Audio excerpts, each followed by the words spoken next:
lemah nih Bapak Ibu. Orang pikirannya lemah karena masih proses ya Bapak Ibu ya. Di dalam proses di dalam urutan yang ketiga ini ya, orang yang pikirannya lemah ya, dia kalau bicara seperti ini Bapak Ibu, kalau ketemu orang yang dibahas adalah kekurangan orang lain, padahal sudah mulai proses tobat. Ini tadi kan naik turun ya, tetapi masih membicarakan nih si A nih kurangnya ini, si B kejelekannya ini. Nah ini adalah harus kita hindari ya, karena apa? Pola pikirnya masih ada banyak sampah, masih ada banyak energi bubur ya di dalam bawah sadar. Yang keluar akhirnya hal-hal yang tidak baik gitu, membicarakan orang ya, kemudian kalau melihat orang itu dari sisi yang tidak baiknya gitu kan. Wah bunda kan dulu kan pakaiannya segini kan gitu. Oh sekarang aja menyampaikan ilmu gitu. Iya sih bude lah. Dulu aja ya bayi itu ya telanjang bude gitu.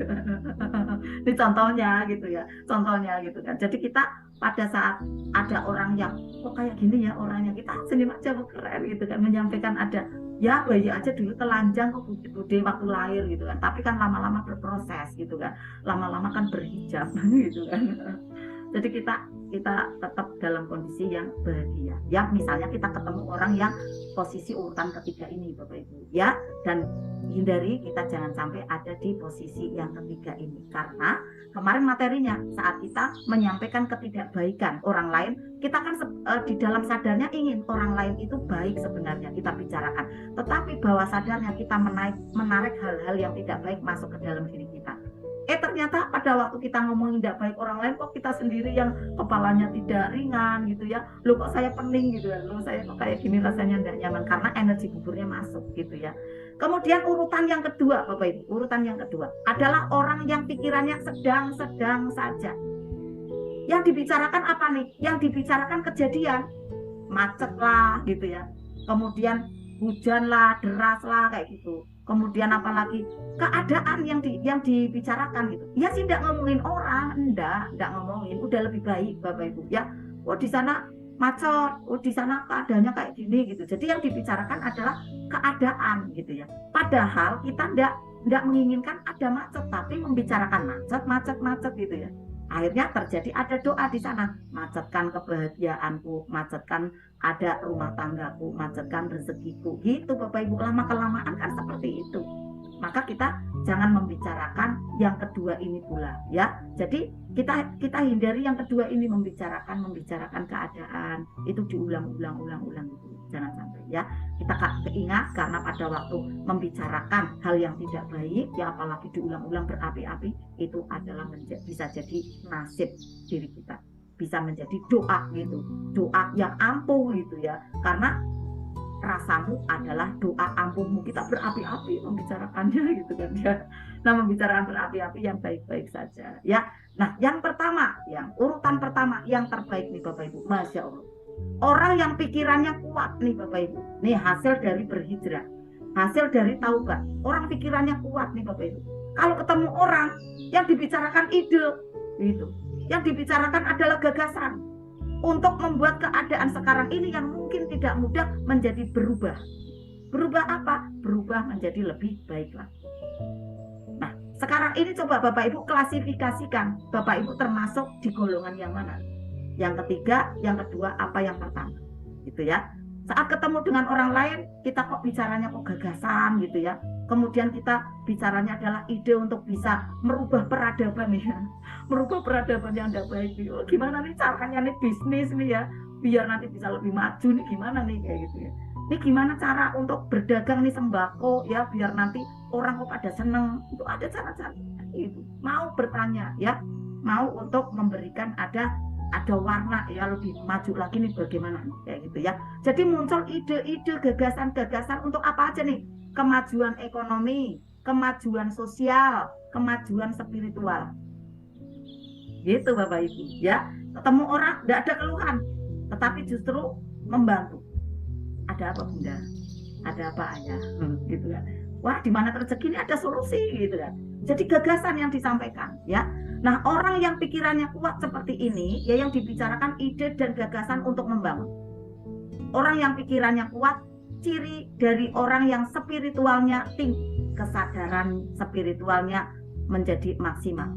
Pikirannya menguat. Yang dibicarakan adalah untuk memajukan dan mensukseskan dari orang-orang di sekitaran dia.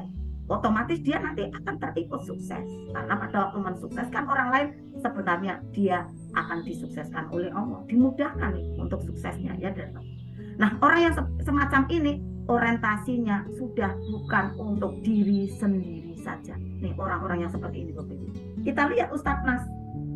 Ustadz Nas itu orientasinya bukan untuk diri dan keluarganya saja.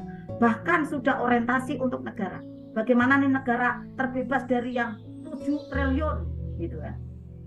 Agar apa? Terbebas nih dari banyaknya amanah-amanah dengan luar negeri. Orientasinya itu bukan untuk sendiri dan keluarga nih, tapi untuk bangsa, untuk orang banyak ya. Bahkan tidak mempunyai waktu ya untuk diri sendiri. Jarang untuk bisa me time.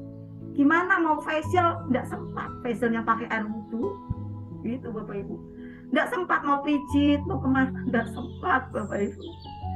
Ya karena tiap hari melayani banyak dari orang-orang yang membutuhkan tenaganya, pikirannya gitu ya. Dirinya itu menjadi milik orang banyak gitu ya. Dan waktunya itu banyak diberikan untuk sesamanya. Ini ciri orang yang urutan pertama Bapak Ibu. Waktu banyak untuk orientasi orang lain. Banyak untuk ide-idenya tuh bagaimana ya orang itu biar nanti ajaib. Orang itu nanti biar bahagia keluarganya gimana caranya. Ya Allah tunjukkan ya Allah, doa, kemudian sampaikan ide-idenya, sampaikan nasihat-nasihatnya ya, yang mau gitu ya. Yang enggak bertanya, yang enggak mau enggak usah gitu ya. Karena ini kan kalau ilmu MR ini kan ilmu dalam gitu ya. Nanti kita diomongin sok tahu gitu ya Bapak Ibu ya. Jadi yang bertanya saja gitu ya. Nah, dari urutan ketiga, kedua dan kesatu pertanyaannya Bapak Ibu. Bapak Ibu ada di urutan berapa? Ini pertanyaannya. Kita semua, saya juga ada di urutan berapa saya? Yang tahu jawabannya Bapak Ibu kita semua masing-masing. Di urutan yang pertama, Masya Allah, bayaran, ganjaran mengejar Bapak Ibu. Bapak Ibu posisinya sudah tidak mengejar rezeki, tetapi dikejar-kejar rezeki. Karena udah khairun nas anfa'uhum linas. Ajaibnya bertubi-tubi. Lihat Ustadz Mas, Masya Allah ya. Dan para Siti MR kayak Dokter Krisanti tiba-tiba dapat ada aset ya 40 miliar itu kemarin ya. Ada yang dari Malaysia juga ya tiba-tiba dapat sekian miliar gitu ya.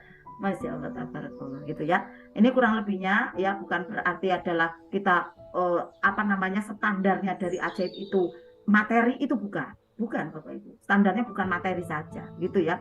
Tetapi adalah ketenangan dan kenyamanan, penuh syukurnya dalam diri kita ya. Itu yang menjadikan ciri ya. Kalau dunia, kalau materi itu mengikuti selanjutnya. Dari ketenangan itu nanti melahirkan ada kenyamanan dalam keluarga ya, kenyamanan dalam berinteraksi dengan orang lain ya, kemudian juga dengan pasangan hidup, dengan anak-anak dan lain-lain ya. Kemudian nanti finansial mengikuti membaik berikutnya ya. Bismillah. Seperti itu Bapak Ibu, bagaimana ya saat perisai kita terbuka dan tobat kita diterima, ditandai dengan penuh kebaikan, rahmat kasih sayangnya Allah, keberlimpahan yang bertumpah ruah kepada diri kita. Bismillah, kita bisa mencapainya ya Bapak Ibu semua. Dan terus Bapak Ibu yang sudah banyak ajaib, jangan zona nyaman.